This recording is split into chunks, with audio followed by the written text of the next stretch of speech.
You know, I'm going to say it here first. Cade Cunningham will bring a championship back to Detroit. I think he will. I think I see it happening. He got the mentality. Got the talent. He got the talent. He got the demeanor. He got the size, which a lot of people underrate. He got the size to put a team on his shoulders and actually carry it. Cade Cunningham will bring championship basketball, championship rings, at least a ring, back to the Detroit Pistons. Obviously, I understand how important franchise and organizations is to that ownership, right? And them bringing in Trajan Langdon, I think, is a big deal. I think Trajan is ready to take that next step and ready to take that next step with the team. Yep. So I don't know when it's going to be, because I think they still got some fine-tuning of the roster and different stuff that need to happen over the course of time. But Cade Cunningham will bring a championship back to Detroit. All right, man, let's talk about Draymond Green and what he had to say. He said he believes that the good brother Cade Cunningham can bring a championship to Detroit as their best player. Now, historically, you have to understand the NBA. Now, a lot of y'all historically may not know. All right, and that's fine. But for a long point of time in the NBA's history, there was a narrative that you had to have a dominant center to win the championship. You know, from guys like Artis Gilmore, Moses Malone, George Mikan, Kareem Abdul-Jabbar, you know, Ralph Sampson, Hakeem Olajuwon, Kevin McHale, Robert Parrish, they paired together. I mean, you had to have a dominant center. David Robinson, Tim Duncan, Shaquille O'Neal.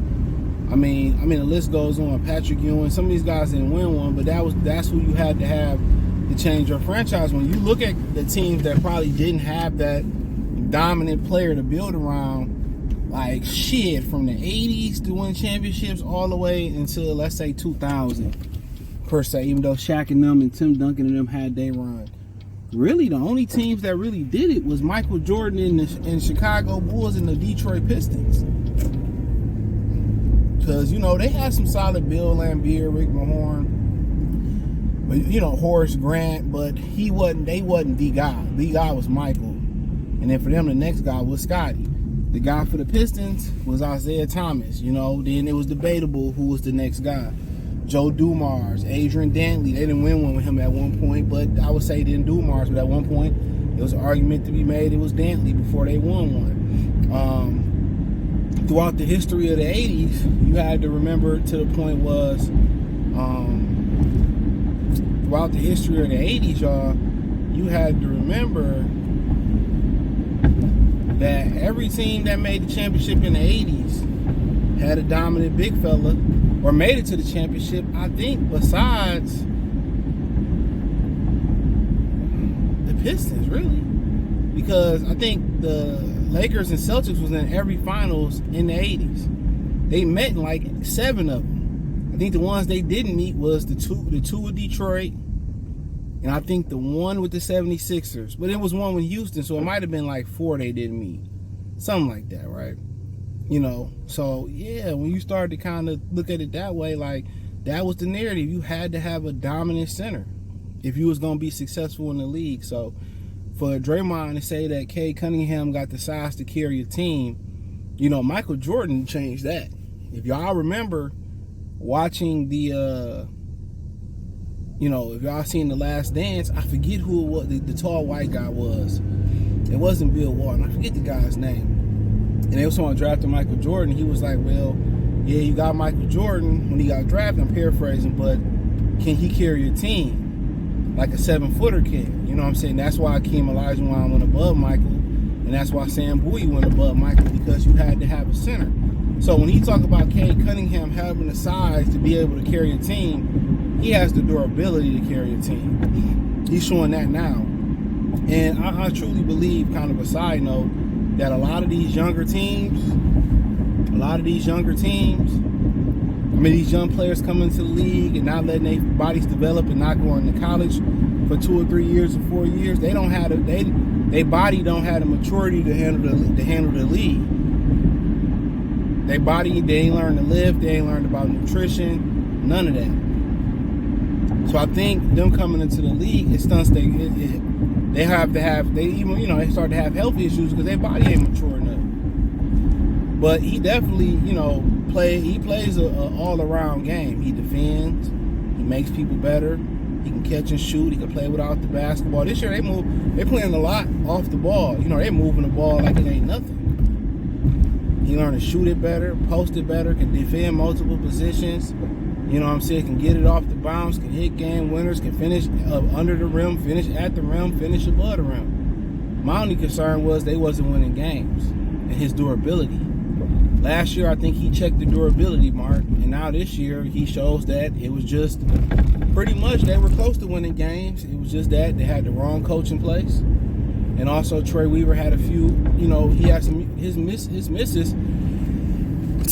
Even though you had draft misses like Killian Hayes, his misses, you know, was to the point where his misses were free agency. When he got guys like Alex Burks and Bojan Bojanovic, they were more scorers than shooters.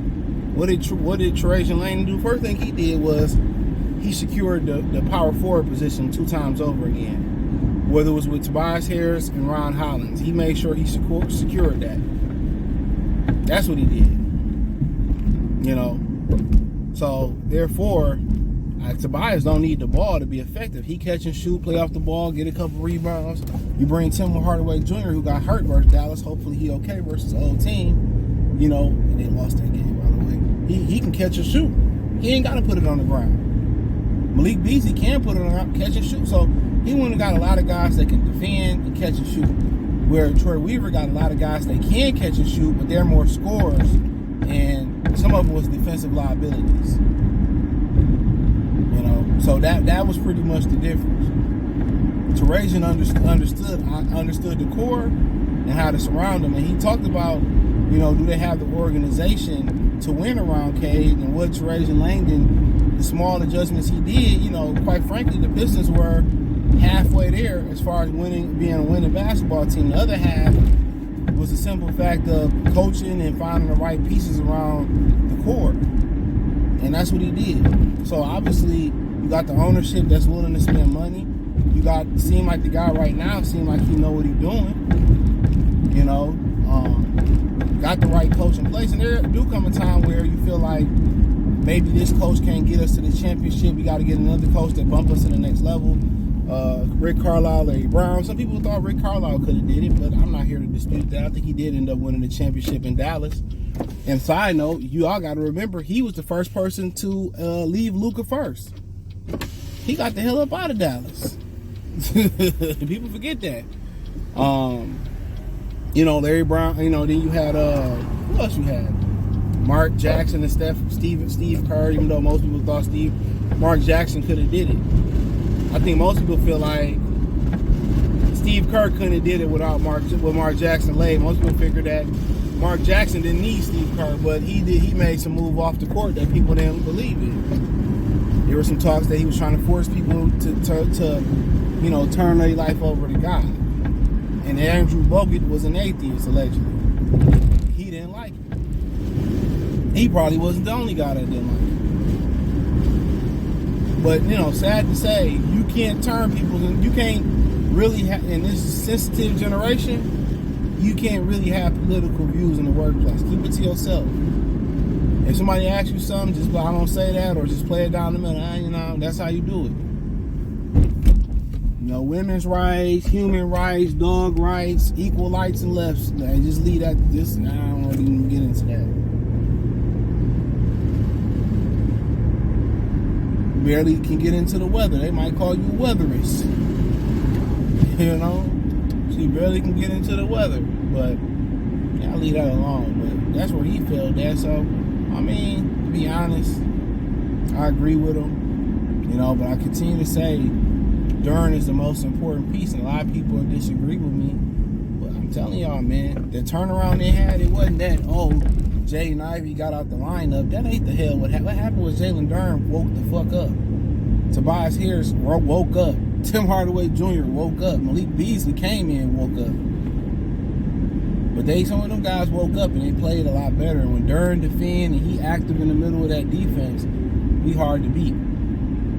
So he's important. You know, he's all like the Ben Wallace to this. You see all the God-given talent that brother got. You got to remember, he's young too. And you know who would be a good mentor for him would be Andre Drummond. I heard Drummond speak to some kids and about some of the mistakes he made early on in his career. You know, don't take this shit for granted. Always come in when you going into these jobs, or you going into nonprofits, or you going in doing whatever it is, community service, you know, whatever you got to do, go in there with a positive mindset. Be happy to be there. Go in there with a positive mindset. Don't come in there with a nasty attitude. Try to be positive. Try to be. You never know who watching. You never know who may start their own company, may have an opportunity, may hire you. You know what I'm saying? You know, Jalen Duren, just using an example, he gonna be in his 75th year in the NBA on his last leg, right? He can be on his 75th year on his last leg, and he still just want to be around the NBA team. And they could be like, man, I remember when Jalen Duren was the best player in the league, or he was one of the best in the league. Just use him as an example. He just kept a great attitude. I would love to have that on my team. Or he might want to get into coaching. They be like, oh yeah, he had a great attitude. He was a good dude. We definitely want to allow him to get, to be around the guys. And that's how relationships. There's people seeing you happy, being positive, not being nasty, always upbeat, always jubilee, always smiling. People, that's why they love Magic Johnson. So always remember that. Always remember that. That's what I would say. Always remember that. But yeah, I agree with Draymond. I agree with him wholeheartedly. Cade, this is the truth. My only issues was winning and durability. He answered the durability question. I said he had to play 65 games last year. I think he was at 62, 63. I was fine with that. And, this year, he trending towards that way. So it's just for him, probably was just body maturity. He's a vegan too, so it's just body maturity. That's why they got college. But hey, appreciate y'all. Check out Detroit Pistons Talk playlist. Thumbs up the video, share the video, subscribe to the channel. The subscribe button is the bell icon button. Hit all notifications. Increase your chance to get notifications. We got live and drop video. Financially, want to support the channel? Cash App, $CJ Good 313, Venmo CJ Good 313, PayPal link in description. Peace.